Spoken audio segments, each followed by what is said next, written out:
Assalamualaikum warahmatullahi wabarakatuh. Alhamdulillah rabbil alamin.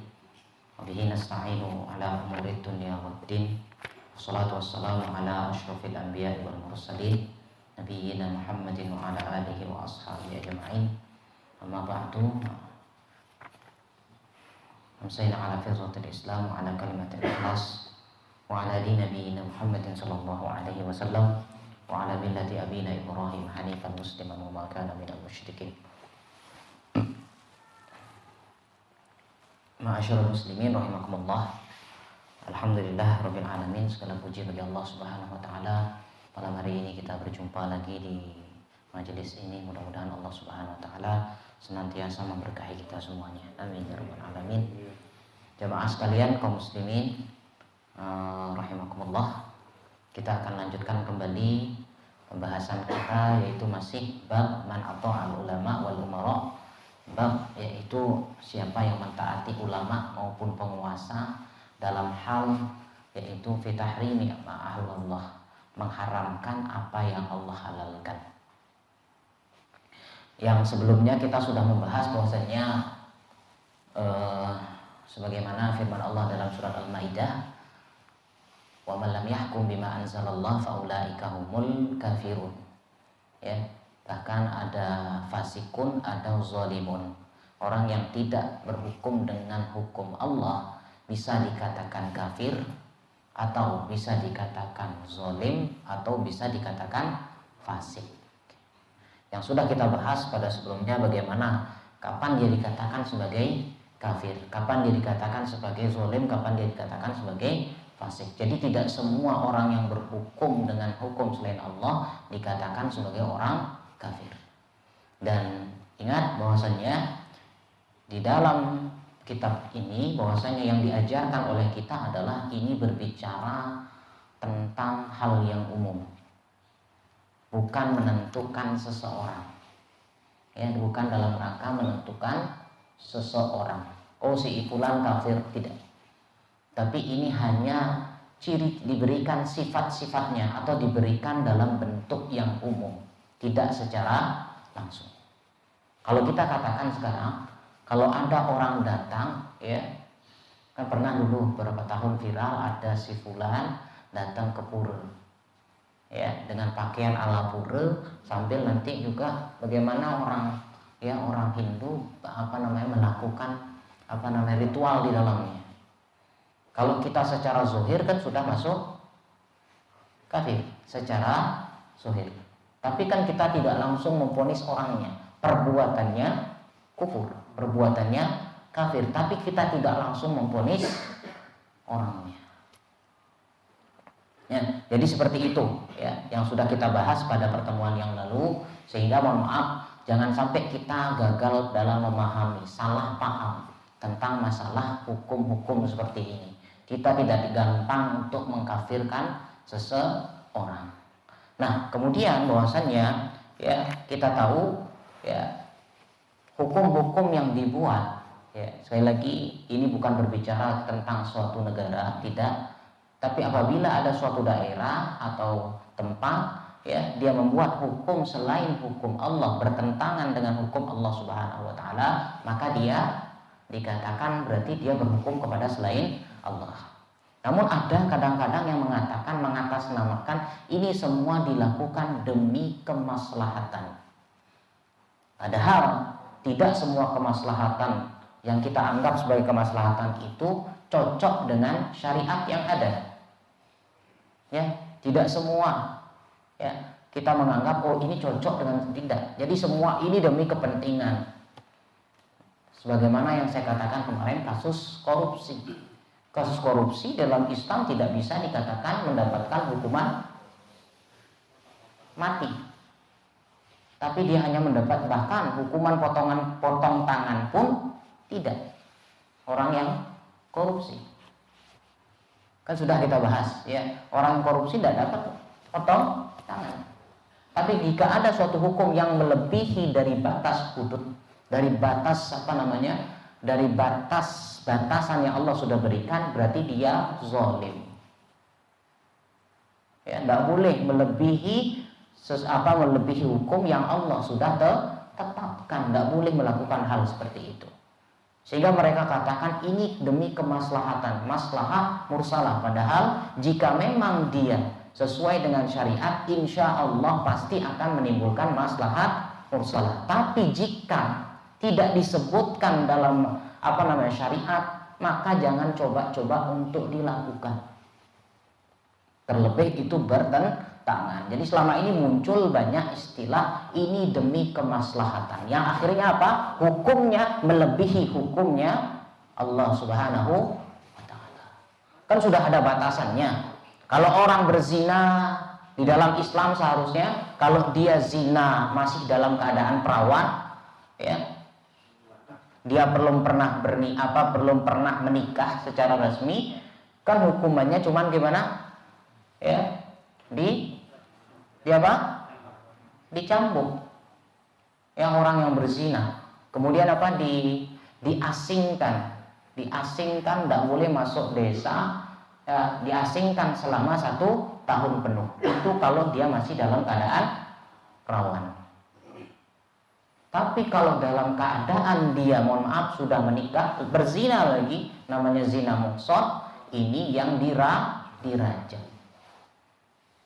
Tapi jika ada suatu negeri orang melakukan zina, mohon maaf, atas dasar janda sama duda, atas dasar suka dan bukan duka,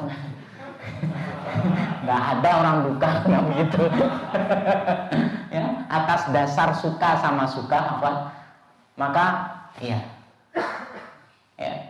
kan bebas begitu istilahnya. Tapi dalam Islam suka maupun tidak suka, dia mohon maaf suka sesama suka dan sebagainya, maka dia tetap mendapatkan hukuman. Ya, jadi yang diistilahkan dengan maslahah mursalah. Padahal maslahah mursalah itu harus sesuai dengan kaidah-kaidah yang ada. Salah satu contoh, kalau kita lihat lampu merah, ya, setiap perempatan atau pertigaan dan sebagainya ada lampu merah. Ternyata masya Allah, kalau kita lihat secara hukum Islam, artinya kalau kita lihat pada pendalilan secara zahir tidak ada tentang hukum lampu merah. Tapi maksud dari ini dapat ditebak. Kenapa? Untuk melindungi nyawa seseorang. Ya, itu tujuannya. Ternyata apa? Di dalam Islam ada yang namanya maslahah mursalah, yaitu untuk melindungi nyawa seseorang. Jangan sampai, makanya tidak boleh membunuh sembarangan. Sehingga membunuh dalam Islam itu termasuk dosa besar. Untuk melindungi nyawa seorang. Begitu juga dengan adanya lampu merah. Tapi masya Allah, kalau kita dikasih lampu merah, beda keadaan kita. Ya, lampu kuning harusnya sekian, harusnya berhenti, ini enggak. Tambah kencang. Ya. Tapi kalau kita lihat di sini tidak ada yang bertentangan. Cuma masya Allah masya Allah saya diizinkan ke Sri Lanka. Ya. Di Sri Lanka, mohon maaf, tidak ada lampu merah. Di Sri Lanka nggak ada lampu merah. Saya masya Allah, ya, artinya saya lihat sendiri, nggak ada lampu merah. Jadi adanya setiap perempatan, pertigaan, patung, siapa namanya? Di sana Kristen, Dewi Kuan Im kalau nggak salah. Ya, Dewi Kuan Im. Kalau kita dulu kan tahu dah siapa Dewi Kuan Im, ingat patke gitu. Ya, jadi jadi setiap patung itu ada, setiap perempatan ada Dewi Kuan Im. Jadi mereka bagaimana? Kalau nggak salah waktu itu penduduknya sekitar 70% Buddha. Jadi mereka keyakinan daripada taat dengan lampu merah, lebih baik taat dengan kalau ke agama mereka cocok. Tapi kalau kita kan syukur, artinya masya Allah, Syukur adanya lampu merah ini tidak bertentangan dengan syariat. Coba sekarang pasang patungnya ini, guys. Ya. Sampai ada yang buat kemarin patungnya Sudirman bisa bergerak gitu. Yang dikeluarkan dari jalan busway mobilnya. Nah, ini ma'asyiral muslimin rahimakumullah. Ya. Jadi selama memang tidak bertentangan, bahkan memang ada dasar yang kita tidak tidak mampu melihat secara zahir, tapi secara makna ketemu dengan yang namanya syariat Islam, ketemu dengan sebagaimana dasar-dasar yang di dalam Al-Quran dan Sunnah Nabi Shallallahu Alaihi Wasallam. Ya, itu ma'asyiral muslimin rahimakumullah. Maka fal masalih al mursalah, maka maslahat mursalah itu wa in wada'aha ba'du ahli ilmi al-mujtahidin al-kibar, jika memang ditetapkan oleh seorang ahlul ulama yang mujtahid, ulama yang besar, fala syakka anna muradahum. Ingat, kalau ulama yang mengeluarkan suatu hukum, tapi ulama di sini sebagaimana ya, ingat tujuannya adalah anna muradahum nasrullah wa rasulah. Tujuannya adalah ingin menolong agama Allah dan Rasul. Pasti itu tujuannya.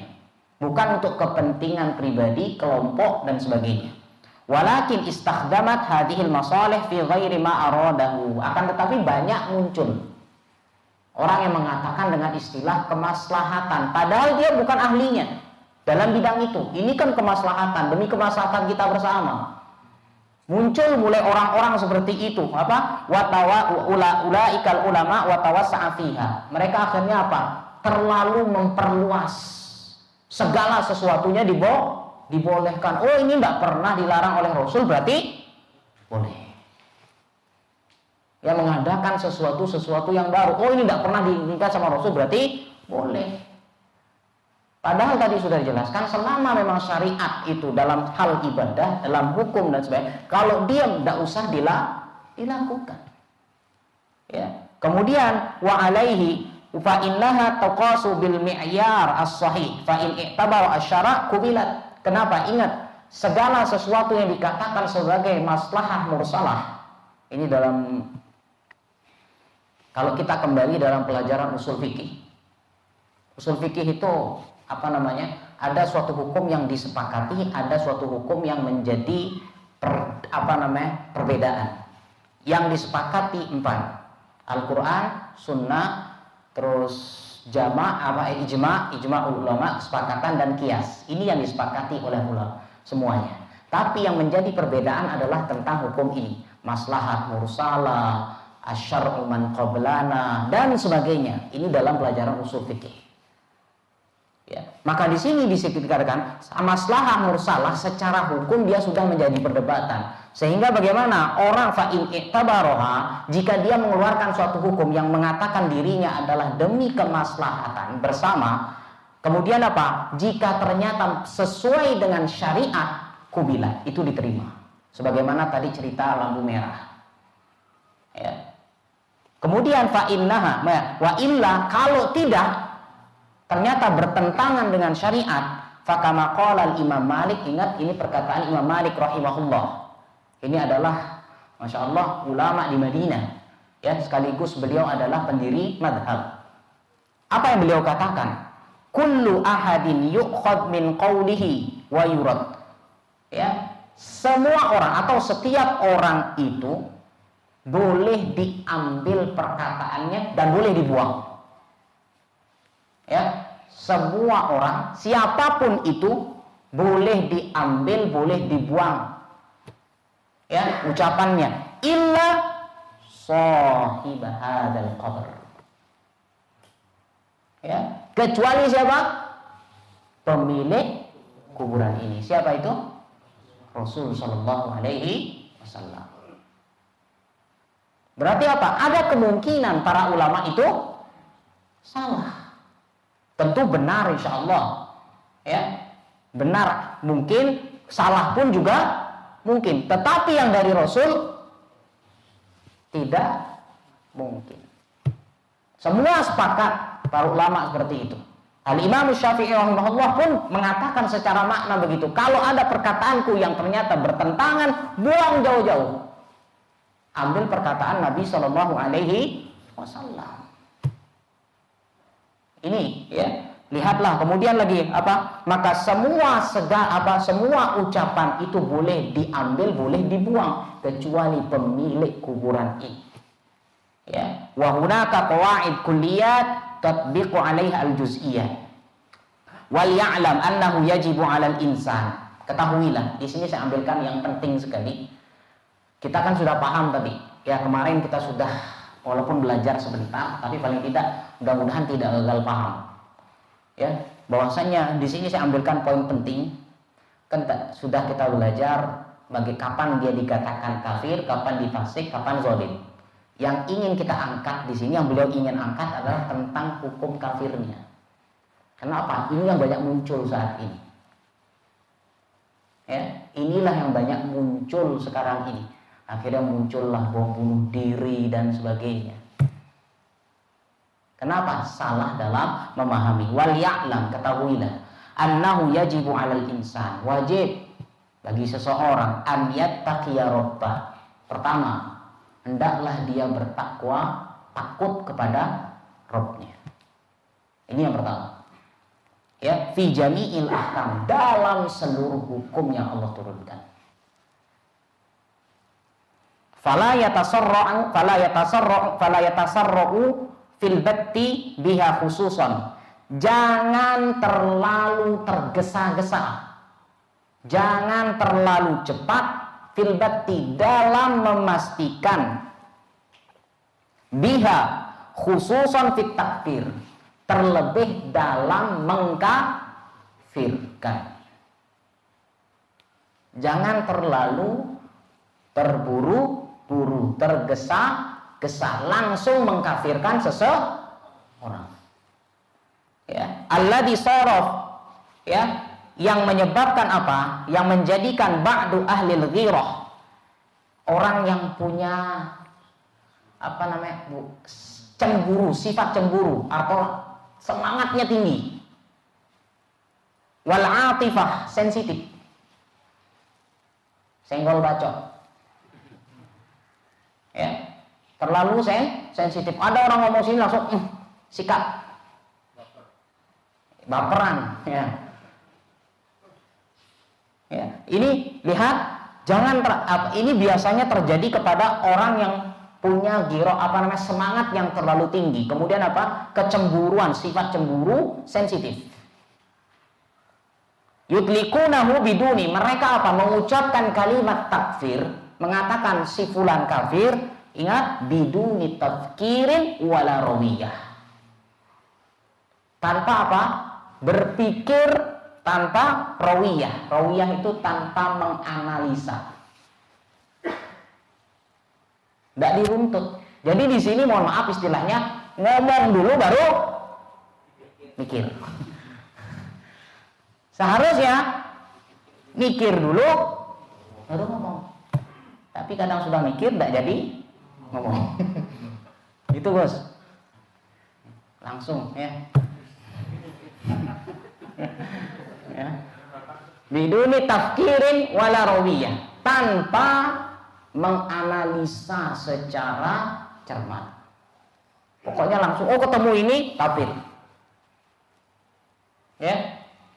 Ma'annal insan, padahal sesungguhnya seseorang idza kaffara syakhsan, jika dia mengkafirkan seseorang, walam yakun asyakhsu ahlan lahu, padahal yang dia tuduh kafir ternyata bukan kafir. Maka apa? Ada dzalika qaulihi, ada dzalika ila qaulihi. Maka dia ucapan itu kembali kepada orang yang mengucapkan. Sehingga sebuah hadis, dan ini jadikan kaidah, man kaffara kafar. Siapa yang mengkafirkan seseorang, maka sesungguhnya dialah yang kafir. Maksudnya apa? Yang dikatakan kafir itu tidak memiliki sifat kafir. Ya, wa takfiru syakhs, ingat, mengkafirkan seseorang, ya, yatarattabu alaihi ahkamun katsirah. akan ada rentetan hukum-hukum yang lain. Kalau kita mengatakan kafir kepada seseorang, kamu kafir, si fulan kafir, oh si ini kafir, ingat, fayakunu, apa yang akan ada hukum-hukum selanjutnya, apa itu? Mubahud dam, darahnya halal. Apalagi wal mal, hartanya halal. Makanya perhatikan terjadinya, mohon maaf, bom dan sebagainya, ya sudah sama. Yang kena bom juga ternyata muslim juga. Tapi apa, sudah dihalalkan, itu yang menjadi masalah. Makanya tidak gampang mengkafirkan seseorang. Akhirnya apa? Akan menimbulkan hukum-hukum setelahnya.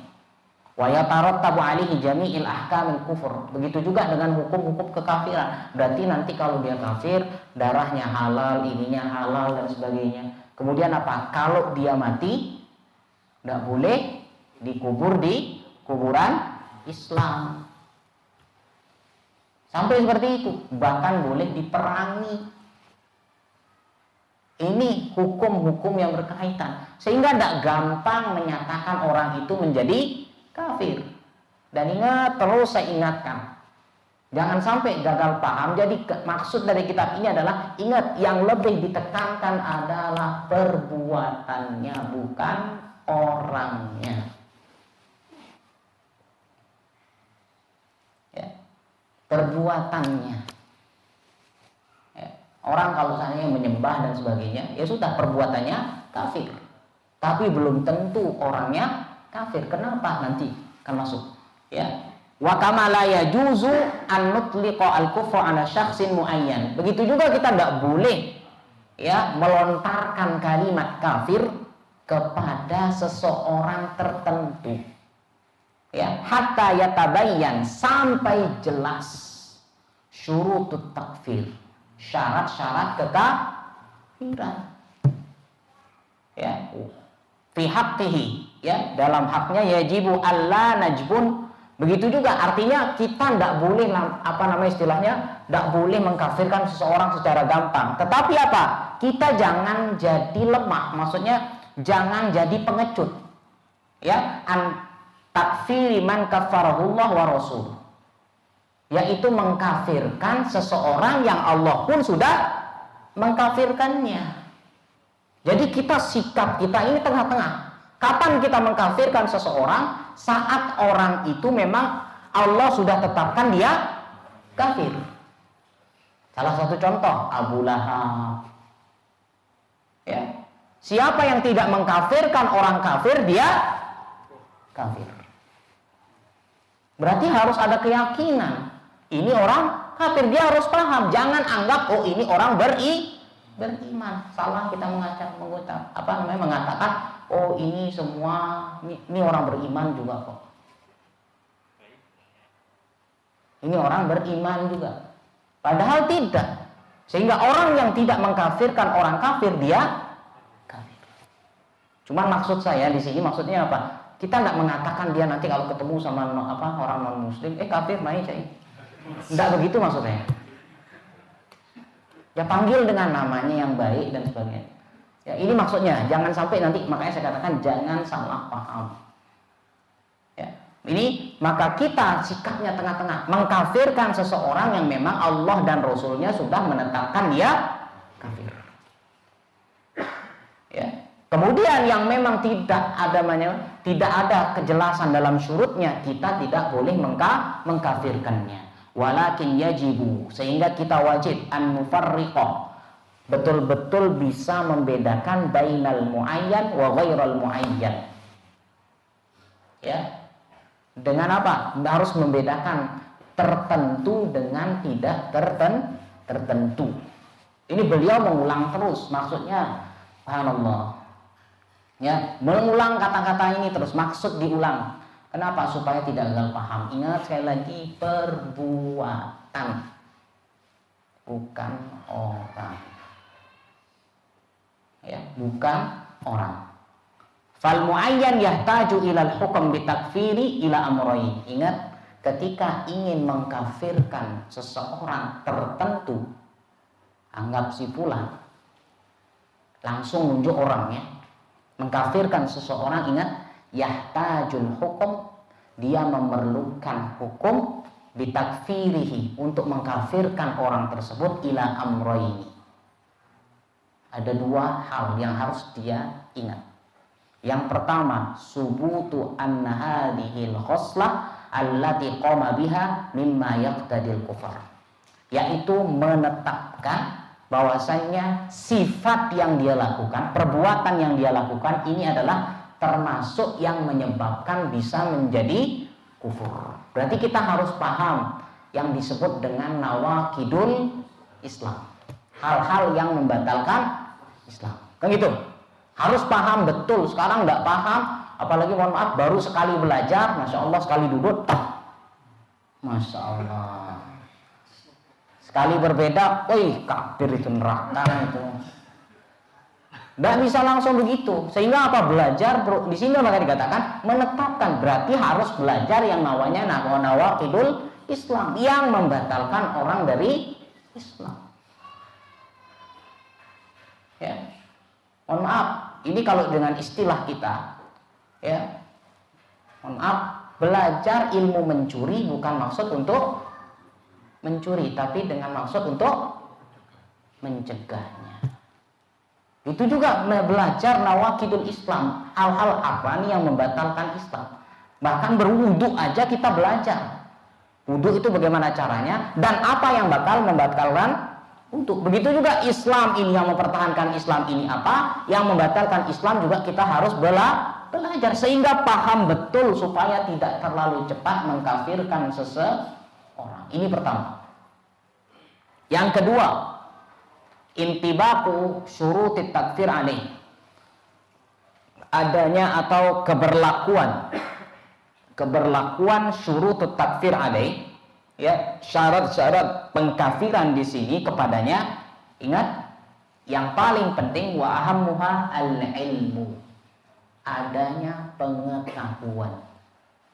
Apa maksudnya ini? Bi anna hadza mukaffir, dia tahu hukum ini mengkafirkan. Dia tahu kalau saya datang ke sini ini kafir, tidak boleh. Saya tidak boleh minta kepada selain Allah. Dia tahu.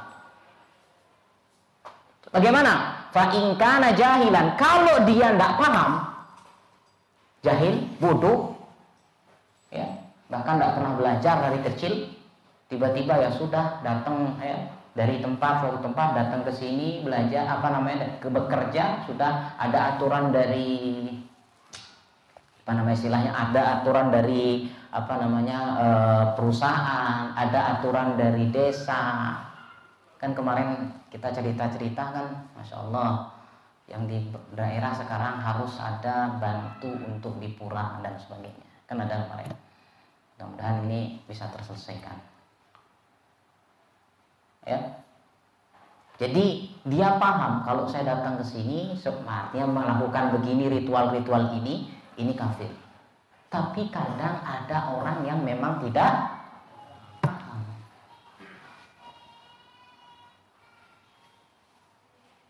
Tidak semua orang Islam bisa memahami Islam ini secara baik. Contoh, tidak usah kita jauh-jauh. Kira-kira kita semua orang Islam ini pinter nggak ngaji? Pinter nggak ngaji? Orang Islam, padahal kita sudah ngaji nih, kita sudah belajar. Kira-kira kita baca Al-Qurannya lancar apa enggak? Apa masih sendet-sendet?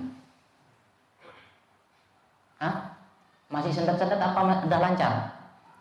Atau masih ada ketukar-tukar hurufnya antara jim dengan za, antara za, sin, shin, nggak bisa membedakan sod dengan sin, nggak bisa membedakan shin, huruf belum bisa membedakan. Kita ini yang dari kecil dalam hal ngaji aja, mohon maaf, belum begitu memahami secara 100%. Kok yang begini mohon maaf jadi ustaz? Ngaji masih salah-salah jadi ustaz. Ya mohon maaf, maka dari itu ma'asyiral muslimin rahimakumullah, hal ini wajar sehingga apa, orang yang datang ke sana meminta dan sebagainya tidak langsung dikatakan kafir. Mungkin dia jahil, kebodohan, berarti tidak paham. Yang penting pokoknya istilahnya ya sudah, ini Pak, Pak Kiainya nyuruh begini, ya sudah ikut. Ayo kumpuli uang, nanti tahun depan berangkat sini, dia ikut. Bahkan dinamakan namanya wisata religi. Dan gitu istilahnya sekarang. Bukan lagu tok religi, tapi wisata sekarang ada religi. Nanti ada namanya warung religi, semuanya begitu. Orang kan kalau udah dibuat begitu, orang awam apalagi mohon maaf, ya sudah, ikut aja. Ini orang awam. Kita yang ngaji aja kadang-kadang mohon maaf terkecoh, apalagi mereka yang tidak pernah ngaji. Ini karena atas dasar kejahilan. Walihada zakarul ulama'u, maka dari itu para ulama mengatakan anna min syuruti, ingat, syarat iqamatul had, penegakan hukum, syarat untuk menegakkan hukum, ya, an yakuna aliman bitahrim, dia harus tahu aspek keharaman hukum tersebut, baru dia dihukum. Istilahnya ada pertanyaan, kamu paham nggak zina ini haram? Kalau dia mengatakan, oh nggak paham, ini kan bahasa syar'u, tapi rata-rata kan paham kita orang. Cuman kalau ada yang mengatakan memang karena atas dasar tidak pemahaman, apalagi dia mohon maaf tidak hidup atau mungkin hidupnya di daerah-daerah kafir yang dia belum pernah belajar sama sekali, mohon maaf, pergaulan bebas dan sebagainya, sudah menganggap hal itu biasa, bukan hal yang menjadi aib dan sebagainya, dia melakukan karena itu atas dasar ketidakpahamannya, bisa saja itu terjadi. Sehingga apa? Ini syaratnya yang penting. Hada huwa iqamatu had. Ingat, untuk menegakkan had ini. Jangan sampai salah. Berarti di sini, tapi para hakim mohon maaf, yang menjadi hakim di sini tidaklah mohon maaf goblok. Ketika dikatakan kamu paham enggak ini haram? Oh, enggak paham. Apakah langsung percaya? Enggak. Artinya akan terus direnteti. Tapi ada orang-orang yang memang tidak paham sama sekali. Sehingga apa? Bolehnya menegakkan hukum bagi memang orang yang paham kalau itu haram. Kalau dia tidak paham haram, maka tidak ditegakkan yang namanya hukum. Ya. Ini tentang penegakan hukum. Bagaimana? Walaisa bitakfir. Ini bukan dalam hal mengkafirkan, baru menegakkan hukum.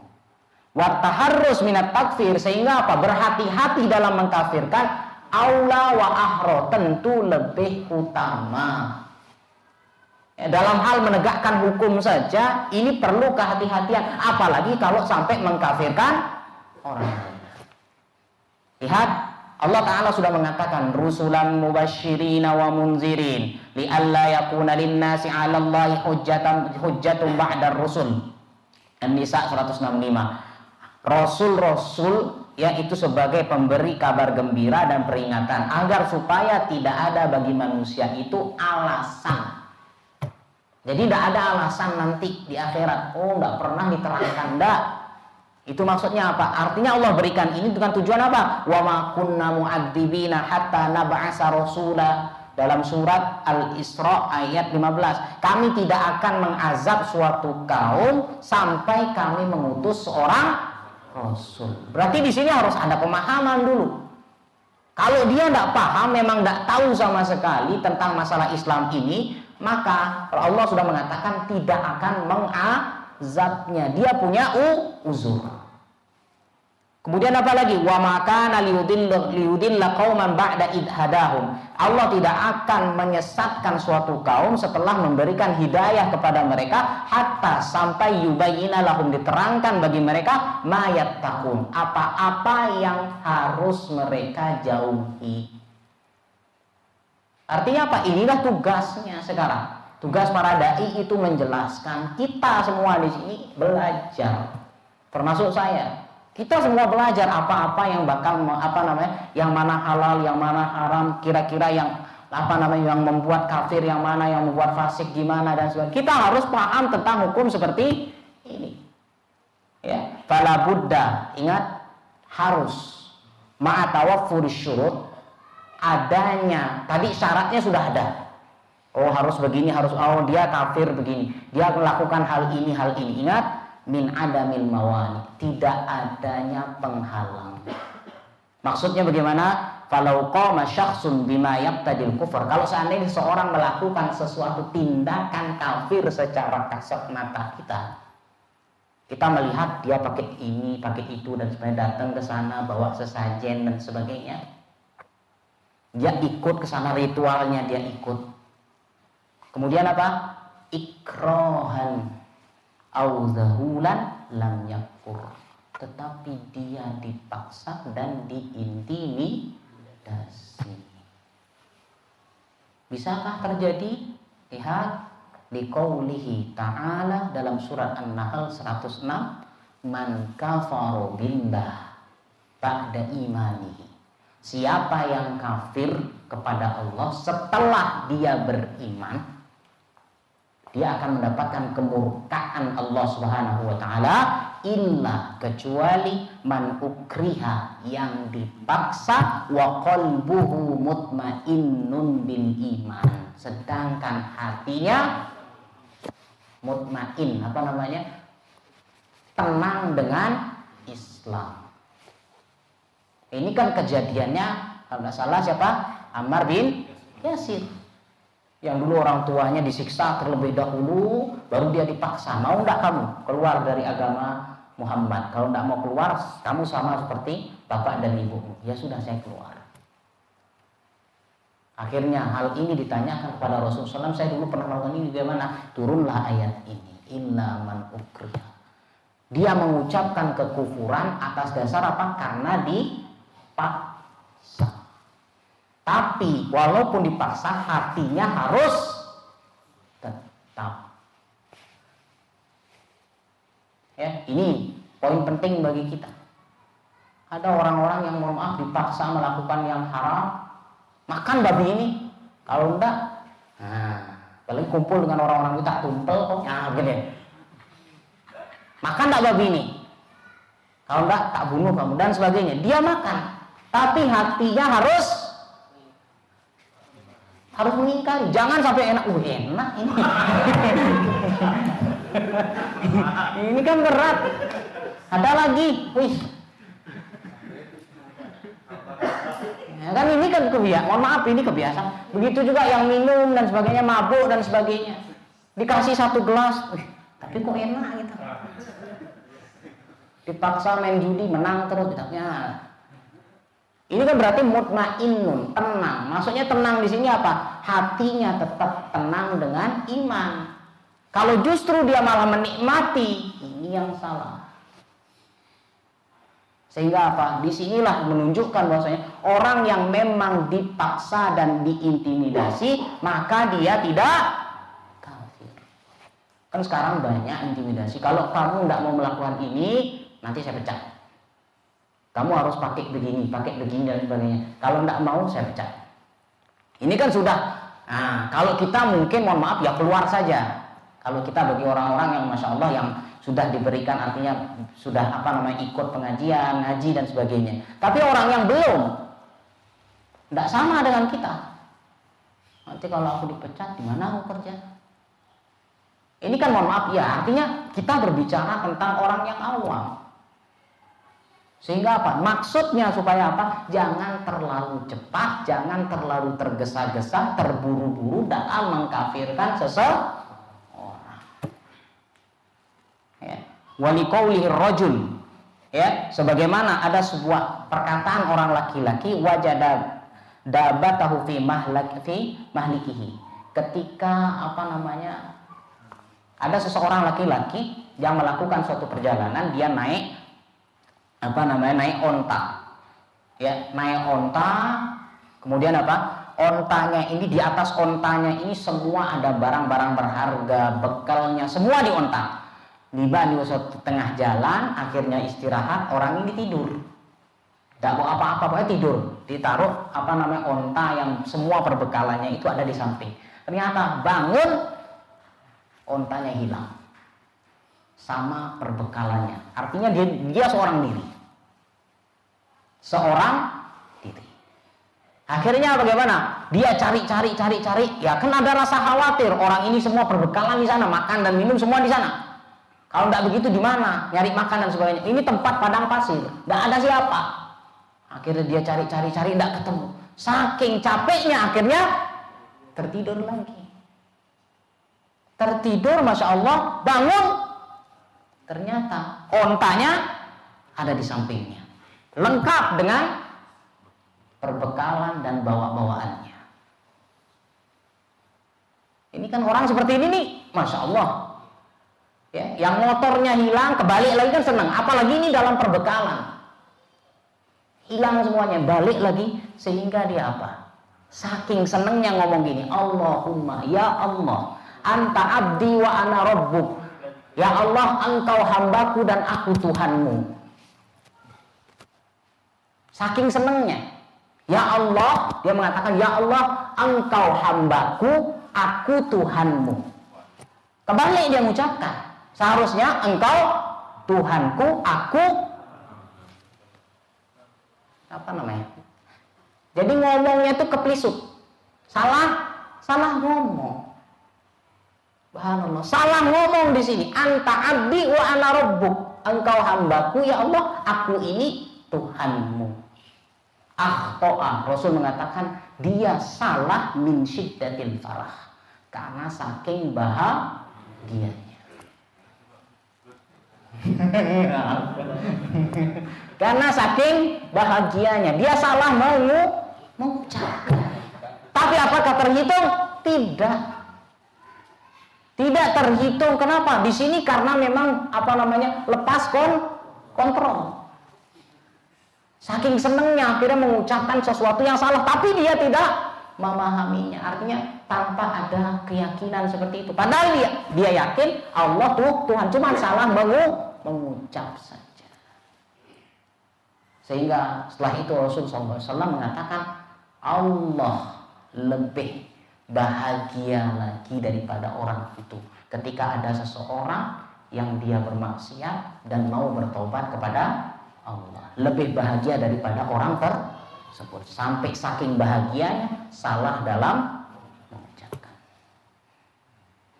Ya, ini mungkin Masya Allah kita bahas tentang masalah, yaitu bab tentang mengharamkan sesuatu yang Allah halalkan. Sehingga di sini ingat, yang diajarkan kepada kita adalah tentang perbuatan atau hukum-hukum yang bisa menjadikan orang tersebut menjadi syirik, berhukum kepada selain hukum Allah. Tetapi kita tidak mengkafirkan orang tertentu, karena untuk mengkafirkan orang tertentu ini adalah otoritas. Ingat, otoritas pemerintah atau otoritas memang ulama yang besar. Jadi tidak gampang untuk mengkafirkan. Kalau ini gampang mengkafirkan, insya Allah antar kelompok pasti akan mengkafirkan. Allah sudah mengatakan kullu hizbin bima ladaihim farihun. Setiap kelompok akan membanggakan kelompoknya. Ya, Allahu a'lam bishawab.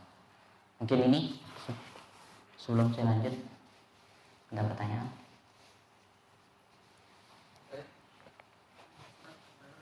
Ya, Anwar. Mungkin kalau ada pejabat itu dia mengucapkan selamat gitu, karena dia merasakan tugasnya dia untuk untuk menyatukan umat itu.